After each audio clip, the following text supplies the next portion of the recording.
Are you feeling frustrated because you're taking hormone therapy but not getting the benefits that you were expecting? Well, in this video, I'm going to give you 3 reasons why you might not be getting those benefits and how you can work with your clinician to make those adjustments. So if you're interested in that, stick around. For those of you who don't know me, I'm Harvard's menopause doctor. I am Dr. Heather Hirsch, and I work at the Brigham and Women's Hospital in Boston, Massachusetts, where I see women on a consultative basis for all things perimenopause and menopause. If you would like to see me in my clinic and you live in the Northeast, I will drop the number to my clinic below. You need to know that you can do telemedicine with me, but your first visit needs to be with me in the office if you do not live in the state of Massachusetts. I'm also faculty at Harvard Medical School, where I have the immense privilege and honor of teaching both the medical students and the residents, those doctors in training, about midlife women's health. One of the biggest reasons why there is such a hodgepodge of information on menopause, or a lack thereof, is because there is a significant lack in the education of both of our medical students and our residents. Now, I also get to teach doctors who are already practicing. Many of you watch my videos, and so I'm excited that I get to give talks on both the regional, local, and national level. I have my very own podcast that I host, Women's Health by Heather Hirsch, where I actually talk about different topics than I do here over on the channel. So if you want to get to know me on a personal level, definitely check out my podcast. New episodes come out on Wednesdays, and I will drop the link for that below. Lastly, I am the course creator of the Complete Guide to Menopause, everything you ever wanted to know but your doctor never told you. Now, we're going to go over 3 reasons why your hormone therapy may not be working for you in this video, but if you want to take a really deep dive and really understand what's going to be the right thing for you, you're going to want to check out the course because it's going to cover this topic in so much more detail. Lastly, I want to thank you guys so much for subscribing here to my channel over on YouTube. If you've watched a lot of my videos and you haven't subscribed yet, please go ahead and do so. That is telling the YouTube algorithm that something really magical is happening over on this channel. And I have to say, it is a wild, wild west out there, and there is lots of people posting about menopause, claiming to have all of the answers for you, and a lot of these things are wrong. So please subscribe, drop a comment below if you have been getting a lot of benefits from this channel, and let me know what else you'd like to learn about over here. All right, as promised, let's get into the first reason why your hormone therapy might not be working for you, and that is because you have the wrong dose. Now, this is a really big reason that women come to me and do second opinions with me, and what I see more commonly than a dose that's too high is a dose that is way too low. Now, the reason this is because a lot of people incorrectly think that a higher dose is going to increase your risk. Increase your risk of what? Well, they think it's going to increase the risk of breast cancer if we increase the dose. Now, last week I did a whole video on the real risk of breast cancer, which is not statistically above baseline. And I want to tell you that if you're taking a teeny tiny dose of estrogen, which is what postmenopausal hormone therapy is, and you increase that a teeny tiny smidge to get the right dose for you, that is not going to increase your risk of breast cancer. Now, the old mantra used to be the teeniest, tiniest dose for the shortest duration humanly possible. And I want you to take that mantra and throw it right out in the trash, particularly if you're a clinician, because there has been no good evidence to show that you should use a dose that is not effective. Remember, when you were premenopausal, you are making so much more estrogen than the estrogen that's in postmenopausal hormone therapy, but no one was going around taking out your ovaries to decrease your risk of breast cancer. You may have also taken birth control pills, which also have a higher level of estrogen in them than postmenopausal hormone therapy, yet the fear is still instilled in women who are postmenopausal, and I want you to remove this fear.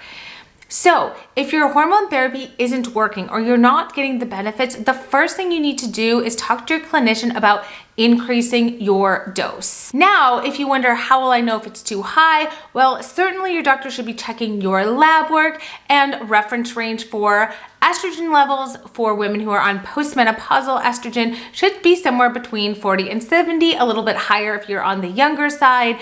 But I also really don't treat exactly to levels, I treat to how you're feeling plus what your levels are. If you're bleeding or you're having breast tenderness, that's a sign you are taking more estrogen than you need. But remember, more commonly I see women who are on much too low of a dose that is not giving them any benefits. Reason number 2 is the route could be wrong. Now, what do I mean by the route? Well, there's 2 big ways to take hormone therapy. One is orally and the second is transdermal. And transdermal could be from a patch or it could be from a spray or a gel.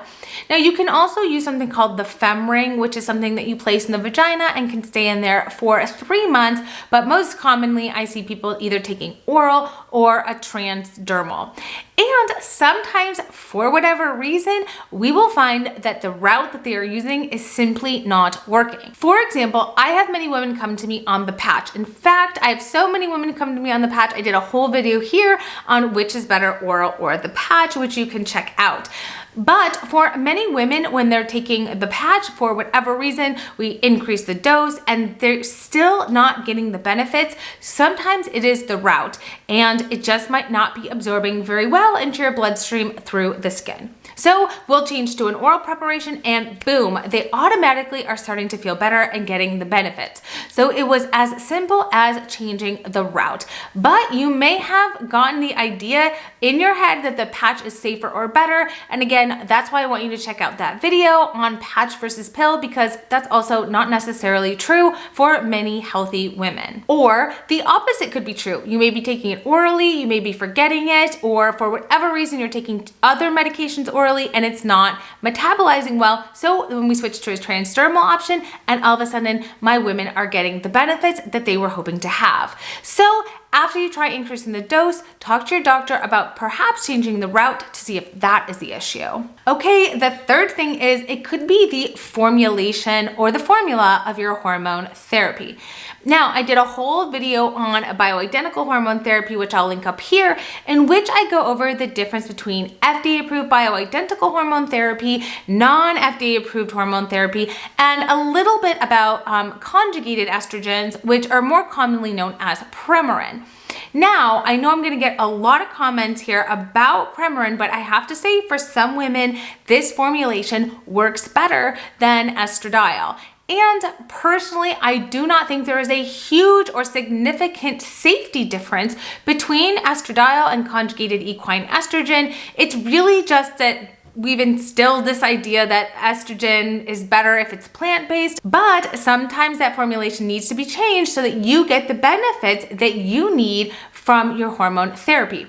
And vice versa, sometimes someone comes to me on a conjugated estrogen and I switch them to an estradiol-based hormone therapy regimen and they do much better. The same thing can be said for progesterones or progestins. There's many different kinds of progestins. In fact, I could do a whole video just on the different types of progesterones. And if you're interested, I did a video here on who and how to take progesterone.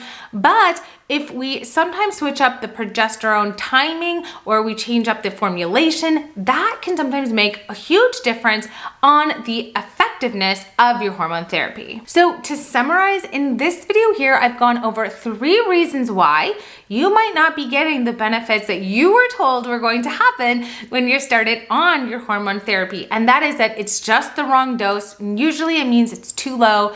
Number 2, it could be the wrong route, which is the way you are absorbing the medication. Or number 3, it could be the wrong formulation.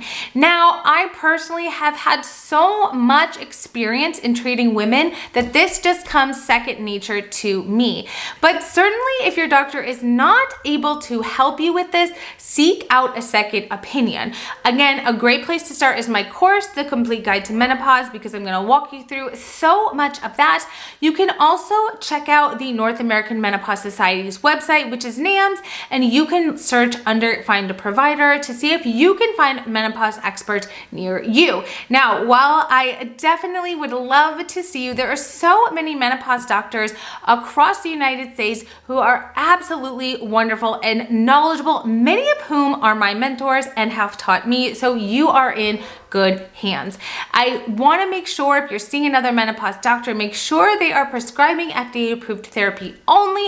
And I bet you they're going to be able to help you better identify the reason why you're not getting all the benefits from your hormone therapy. Thank you guys so much for watching all of my videos. Please subscribe to my channel, like this video if it was helpful, and comment below on what else you'd like to hear me teach you about. It's such a pleasure being able to post some videos on YouTube, and the more I know that you like them and the more people that are watching this channel, the more time that I can dedicate to making videos here for you. So your subscription really does matter.